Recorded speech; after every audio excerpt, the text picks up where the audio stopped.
Competitive now with petroleum-derived butanol, which has allowed us to move our platform so quickly on the commercial front.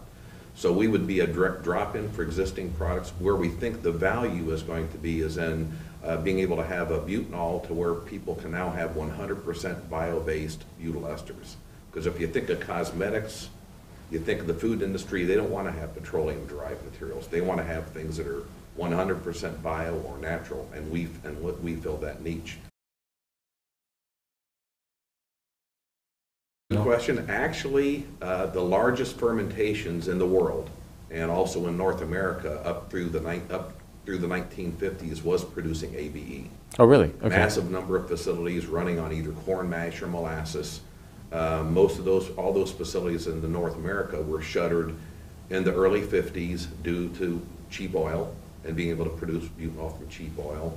There were a few plants that continued operating in South Africa and in Russia up through the 1980s, and then they ceased to be competitive. So as oil got more expensive and these kinds of processes became more competitive, why not just bring the old technology back? What was the drive to optimize the organism? The hurdle in technology on butanol was the same challenge that we had in the ethanol industry of reaching higher concentrations in the fermentation and then also having energy efficiencies.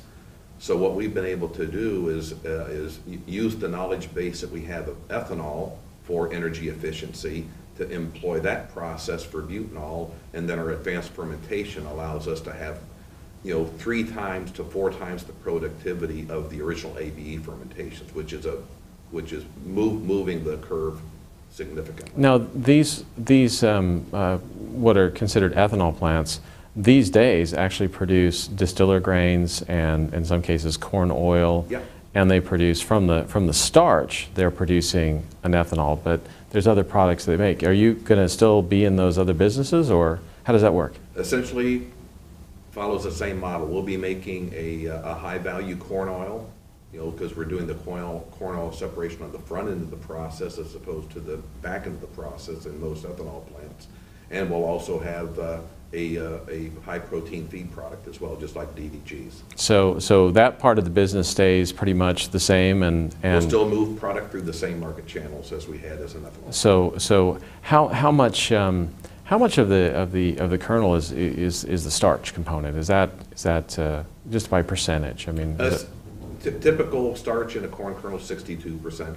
Oh, so this is a big piece of this is a big change in the economics. And then the other big, large area of a corn kernel is protein, which is why feed rations now are finding a great deal more acceptance of corn protein.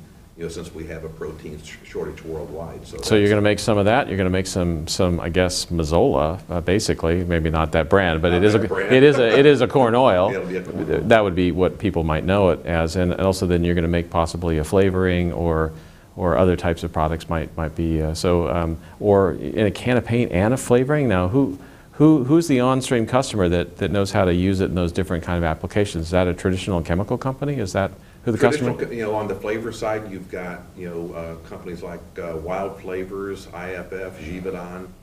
All are producing esters as flavors. Mm-hmm. And then you've got the large paint companies that are looking for higher value architectural coatings so that they ultimately can have a coating in an industrial complex or a home that would meet LEED certification requirements. Now, do you sell to 50 customers? Do you sell it all to one guy? How does that work? It'll be a wide blend on everything from drum quantities to smaller customers to rail car quantities for the larger customers out of this plant. And then traditionally from the large petrochemical refineries, they'll be moving barge loads and freighters worth of butanol. So what happens next? Would you license out your technology and have other people do conversions elsewhere in the world for similar situations like you found in Minnesota? Would you be an owner-operator yourself and do more of the same, or how's that going to work in the future? The core of our business model right now is built around being an owner-operator, partnering. We don't have to be the sole owner. We like to partner.